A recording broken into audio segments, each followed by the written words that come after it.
전 세계가 한국 라면 때문에 난리가 났어. 그냥 좀 팔리네? 이런 수준이 아니야. 2024년 라면 수출액이 28억 달러를 찍었어. 우리 돈으로 거의 4조 원이야. 근데 더 미친 건 뭔지 알아? 불과 4년 전인 2020년에는 6억 5천만 달러였거든. 4년 만에 4배 이상 뛴 거야. 미국 마트 가면 신라면이 눈높이 진열대에 딱 꽂혀 있고, 틱톡 열면 전 세계 유명인들이 불닭볶음면 먹으면서 눈물 콧물 쏟고 있어. 유럽 애들은 매운 거 입도 못 대는데 지금 줄 서서 한국 라면 사 먹고 있다고. 근데 말이야, 우와, K라면 대박! 이러면서 국뽕에 취해 있을 때 정작 이 산업 안에서 뭔 일이 벌어지고 있는지 아는 사람이 별로 없어. 도대체 왜 한국 라면 회사들이 이렇게 미친 듯이 해외로 뛰쳐나갔을까? 단순히 세계화 시대니까? 천만에. 그 뒤엔 아주 절박하고 피 튀기는 생존의 역사가 있어. 오늘 내가 그 속사정을 낱낱이 파헤쳐 줄 거야. 국내 시장이 왜 막장이 됐는지, 해외에서 어떻게 대역전극을 썼는지, 그리고 2026년에 진짜 뭐가 기다리고 있는지. 이 영상 끝까지 보면 네가 마트에서 라면 집어들 때 이 라면 한 봉지에 이런 복잡한 국제 정세랑 생존 전략이 얽혀 있구나 하고 보게 될걸? 일단 왜 한국 라면 회사들이 해외로 나갔는지부터 이해해야 돼. 결론부터 말할게. 국내 시장은 이미 죽었어. 무슨 말이냐면 한국 라면 시장 규모가 2013년에 2조 원을 찍었거든. 근데 지금이 2025년이잖아. 12년이 지났는데 얼마일 것 같아? 약 2조 8천억 원이야. 물가 오른 거 감안하면 사실상 제자리 걸음, 아니 실질적으로는 마이너스 성장이라고 봐야 해. 왜 그런지 좀 파헤쳐보자.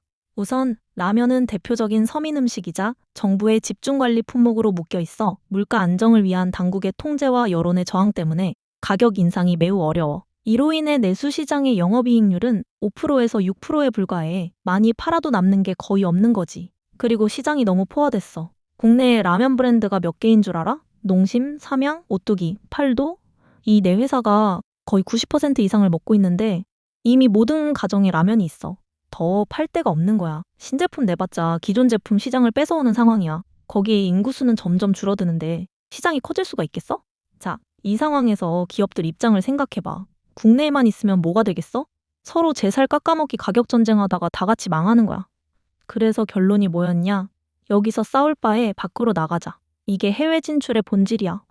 멋있어서 나간 게 아니라 살기 위해서 나간 거라고. 근데 해외로 나간다고 다 성공하냐? 천만에. 전 세계에 라면 회사가 얼마나 많은데. 일본 니신, 도요스 이산, 중국 마스터콩, 대만 퉁이. 쟁쟁한 경쟁자들 사이에서 한국 라면이 어떻게 이긴 걸까? 첫째, 50년 전부터 준비한 놈들이 있었어. 농심 얘기부터 할게.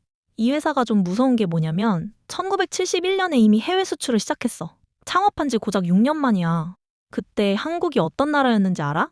GDP가 지금 방글라데시보다 낮았던 시절이야. 근데 그때 벌써 국내 시장은 언젠가 한계가 온다는 걸 예측하고 해외로 눈을 돌린 거야. 1981년에 일본 도쿄에 사무소 열고 미국에 공장 짓고 중국에 공장 짓고 30년, 40년 동안 꾸준히 깔아놓은 인프라가 있었던 거지.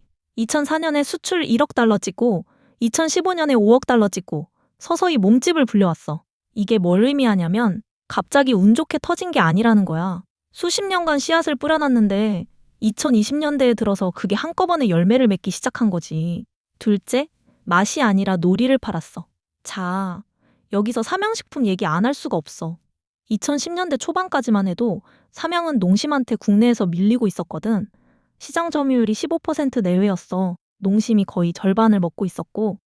근데 2012년에 불닭볶음면이라는 괴물을 출시해 처음엔 그냥 엄청 매운 라면 정도였어. 국내에서도 반응이 이거 뭐야 너무 맵잖아. 이런 수준이었고. 그런데 2017년쯤부터 뭔가 이상한 일이 벌어지기 시작해. 유튜브에서 외국인들이 이걸 먹으면서 고통받는 영상이 퍼지기 시작한 거야. 파이어 누들 챌린지라고.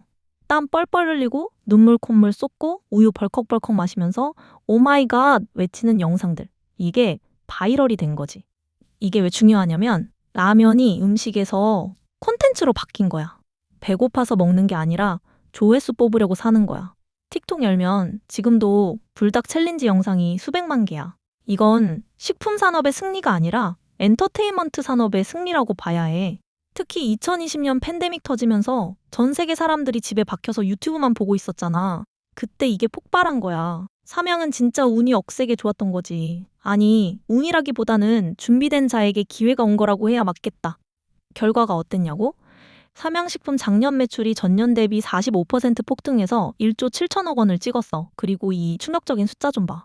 해외 판매 비중이 80%야. 이제 삼양은 한국 기업이 아니라 본사만 한국에 있는 글로벌 기업이라고 봐야 해. 셋째, 예상 못한 시장에서 터졌어. 근데 진짜 충격적인 건 어디서 팔리고 있느냐야? 1등 중국, 2등 미국. 이건 뻔하지.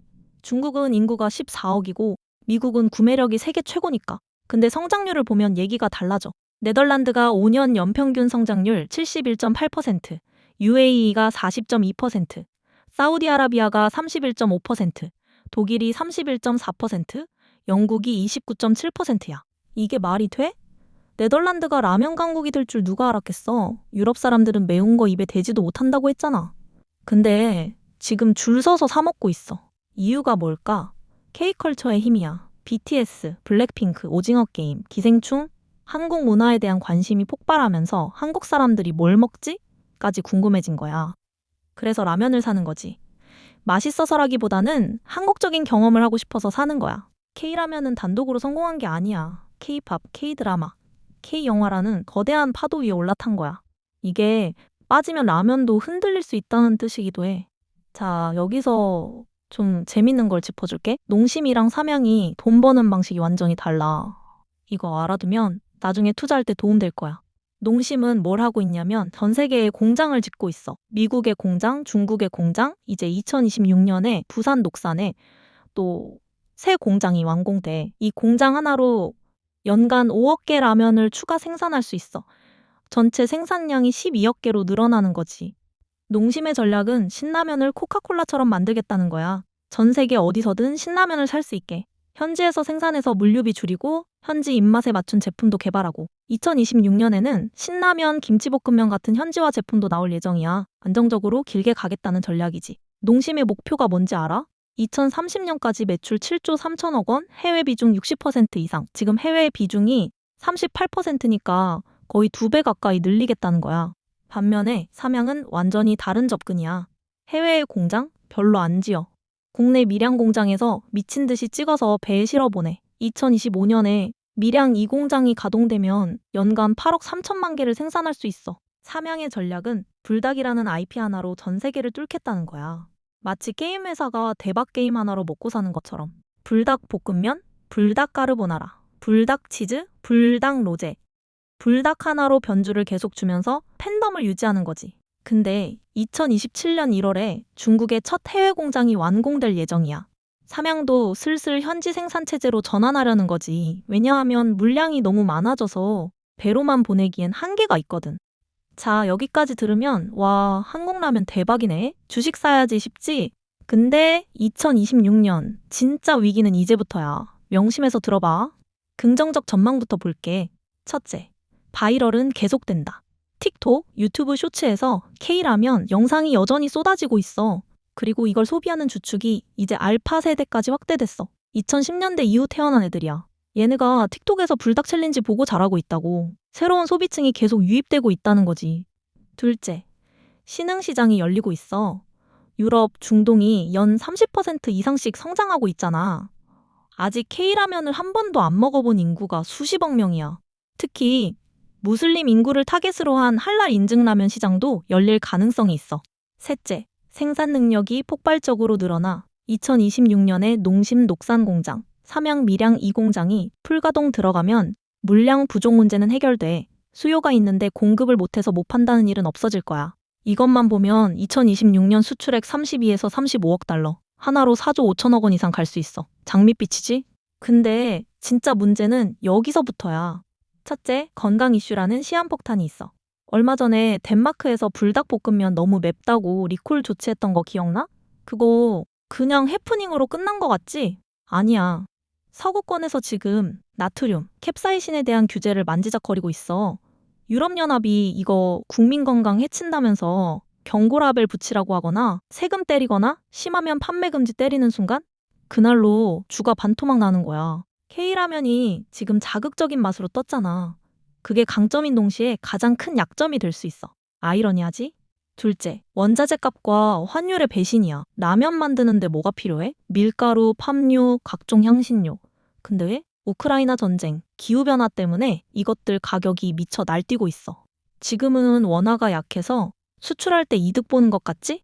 달러 받아서 원화로 바꾸면 돈이 더 많아지니까. 근데 반대로 원자재 사올 때는 피눈물 흘리는 구조야.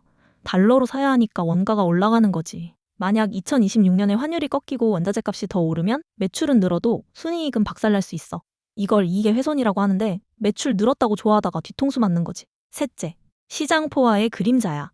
전문가들 보고서 보면 글로벌 인스턴트 라면 시장의 2025년부터 2033년까지 연평균 성장률이 4.2%로 예상돼. 이게 뭘 의미하냐면 폭발적 성장기는 끝나간다는 거야. 지금은 먹어볼 사람이 계속 생겨서 수출이 느는 건데 2026년 넘어가면 먹어볼 사람은 다 먹어봤다 상태가 올 수 있어. 농심도 삼양도 공장 다 지어놓고 물량 쏟아낼 텐데 사줄 사람이 안 늘어나면 제 살 깎아먹기 가격 전쟁 시작되는 거야. 넷째, K컬처 의존도야. 아까 말했잖아. K라면이 K팝, K드라마 파도 위에 올라탄 거라고. 근데 이 파도가 영원할까? 새로운 대박 K 콘텐츠가 안 나오면 라면만 떼어놓고 보면 그냥 매운면이야. 한국이라는 브랜드가 빠지면 경쟁력이 확 떨어질 수 있어. 일본 라면, 태국 라면도 맛있거든. 자, 그럼 2026년에 누가 더 유리할까? 농심의 강점은 이래. 포트폴리오가 분산돼 있어. 신라면만 파는 게 아니라 너구리, 짜파게티, 안성탕면 등 여러 브랜드가 있어. 불닭 하나에 올인한 삼양보다 리스크가 분산되지. 현지 공장이 있어서 환율이나 물류비 변동에 덜 민감해. 현지화 전략으로 각 나라 입맛에 맞는 제품을 개발할 수 있어. 삼양의 강점은 이래. 불닭이라는 압도적인 IP가 있어. 이건 농심도 못 따라와. 브랜드 인지도가 미쳤어. 해외 비중이 80%라서 국내 시장 침체의 영향을 덜 받아. 젊은 층, 특히 MZ세대와 알파세대에서 압도적인 인기가 있어. 삼양 리스크는 불닭 하나에 너무 의존해. 만약 매운맛 트렌드가 꺾이거나 건강 규제가 터지면 직격탄을 맞아. 그리고 해외 공장이 없어서 물류비 부담이 크고 환율 변동에 취약해. 내 생각은 둘 다 잘 될 거야. 근데 변동성은 삼양이 훨씬 클 거야. 잘 되면 삼양이 더 크게 뜨고 안 되면 더 크게 꺾여. 농심은 상대적으로 안정적이지만 폭발력은 덜하고. 자, 여기서 좀 다른 시각을 던져줄게. 첫째, 라면 기업들이 라면만 팔까? 농심이 라면만 팔아? 아니거든. 스낵, 음료, 생수도 팔아. 삼양도 마찬가지야. 라면 대박이 나면서 다른 제품들 해외판로도 같이 열리고 있어. 이게 숨은 성장 동력이야. 특히 농심의 새우깡이 미국에서 팔리기 시작했고 라면이 K푸드 전체의 선봉장 역할을 하고 있는 거지. 둘째, 중국 리스크야. 중국이 최대 수출국이잖아. 근데 내 중국이 언제 어떻게 변할지 모르잖아. 갑자기 한국산 금지해버리면? 2017년 사드 보복 때 롯데마트 어떻게 됐는지 기억나지? 중국 의존도가 높다는 건 양날의 검이야. 셋째, 이면도로 경쟁자들이야. 한국 라면이 잘 나가니까 다른 나라들도 가만히 있을까? 일본 니신이 한국 스타일 매운 라면 내놓고 태국 라면들도 K라면 벤치마킹하고 있어. 경쟁이 치열해지고 있다고. 영원히 한국만 잘 나갈 거라는 보장 없어. 나는 개인적으로 한국 기업들이 잘 됐으면 좋겠어. 외국 나가서 마트에 신라면, 불닭볶음면 딱 꽂혀 있는 거 보면 뿌듯하잖아. 우리나라 사람으로서 자부심도 느끼고 2026년 한국 라면이 진짜 글로벌 1등이 될지 아니면 거품이 꺼지기 시작할지 그건 아직 아무도 몰라. 건강 규제 움직임, 원자재 가격 동향, 환율 추이, 그리고 K컬처의 지속 가능성 이 네 가지를 계속 체크해. 그게 K라면의 미래를 결정할 거야. 오늘 여기까지 할게. 긴 영상 끝까지 봐줘서 고마워. 다음에 또 좋은 주제로 찾아올게. 안녕.